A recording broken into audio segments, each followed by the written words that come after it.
우리 학교의 기숙사 식당. 학생들은 여느 때처럼 점심 식사 중이었습니다. 그런데 갑자기 퍽 소리가 나더니 한 학생이 피를 흘리며 바닥에 넘어졌습니다. 그 폭행 사건이 벌어진 곳은 그 아워홈 식당이었습니다. 제가 그 메인 출입문 있는 쪽에서 밥을 먹었거든요. 근데 물을 뜨려고 했는데 막 사람들이 되게 어수선하고 한쪽만 다 쳐다보는 분위기였어가지고 거기를 제가 한번 보니까 어떤 한 분이 머리에 피를 막 흘리고 계시는 거예요. 먹고 다시 거기를 살짝 가서 보니까 그 피해자분이 그 머리에 붕대 감으시고 무슨 조서 같은 걸 쓰고 계시더라고요. 근데 저는 그 가해자를 못 봤고, 제가 가해자를 못 봐가지고 그냥 폭행이라고 생각 못하고 그냥 물건이 떨어졌구나라고 생각을 했던 것 같습니다. 지난달 23일 오후 12시 20분경 우리 학교 기숙사 식당에서 폭행 사건이 일어났습니다. 피해 학생은 여느 때처럼 점심 식사를 하고 있던 우리 학교 학생이었습니다. 이 학생을 폭행한 건 다름 아닌 20대 외부인 남성 A씨.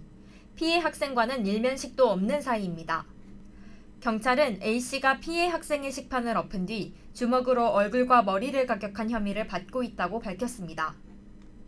학내 커뮤니티 에브리타임에는 해당 사건을 목격했다는 글이 다수 올라오기도 했습니다. 작성자들은 공통적으로 A씨가 초록색 니트를 입고 있었으며 특정한 이유 없이 일방적으로 폭행한 것으로 보였다고 말했습니다. 경찰에 따르면 피해 학생은 오른쪽 눈 부위가 찢어졌으나 치료를 받은 상황으로 생명에는 지장이 없는 것으로 전해졌습니다. 외부인 출입으로 인해 안전 문제가 발생한 건 이번 사건뿐만이 아닙니다. 지난 5월에는 시진핑 자료실에서 외부인이 흉기 난동을 일으켜 구속 송치되기도 했습니다. 당시에도 학생들의 안전 문제가 제기된 바 있으며 이에 따라 학생들 사이에서 외부인 출입을 통제해야 한다는 여론도 형성되고 있습니다. 한편 외부인 출입을 통제하기보다도 학교 측에서 근본적인 안전 조치를 마련해야 한다는 의견도 나왔습니다.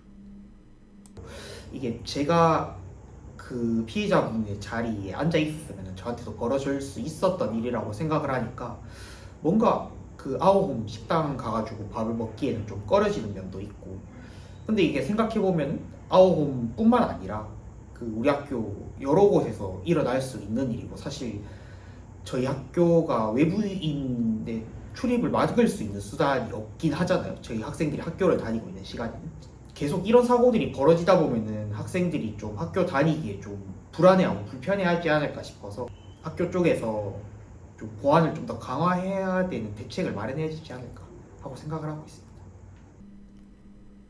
잇따른 사건으로 학생사회에서는 학내 안전망을 재점검해야 한다는 목소리가 커지고 있습니다.